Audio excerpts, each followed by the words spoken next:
All right, so in this video, I really want to go over just the LCD screen and the different options that we've got there. So we already talked about the clear solo button in the last video.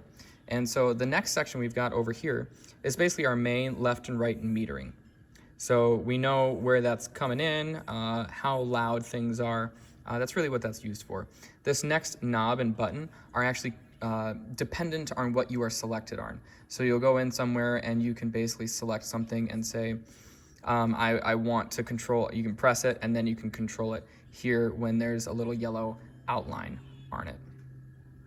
Okay, so then next we've got basically all these lower buttons here, and these would control whatever is basically above them. So this is saying it would control the gain, this is the trim, this is the low cut frequency, width, pan.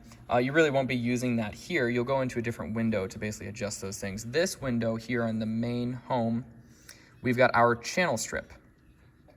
And so this is our channel strip, and currently right now an overview of this channel. This is of the channel that is selected. So I'm selected on kick in. I'm gonna select kick out, and you'll see that the name at the top left is gonna change.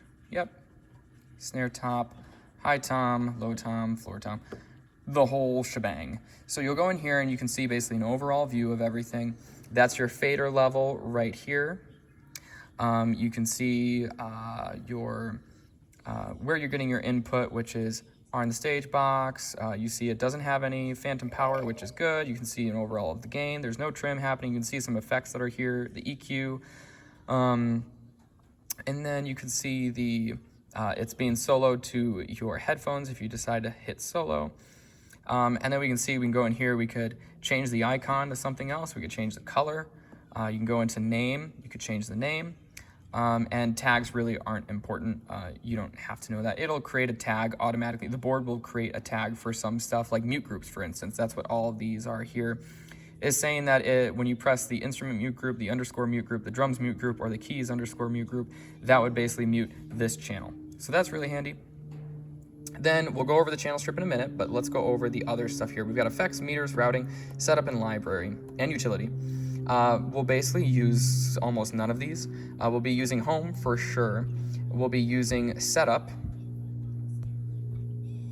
because that is how we will actually turn the soundboard off, and we'll be using library. Setup here, you would go to shutdown, you'd press it, it would ask you, are you sure? You say yes, then you can shut it down. And then we've got library as well. So library is when we want to basically load a show, that's terminology from the old soundboard. So the new soundboard will have to utilize a different terminology, which I'll go over next in the next video. So let's go back to our home, and we're gonna go over our channel strip. And so then after we go over the channel strip, I'm gonna show you guys how to shut down the soundboard.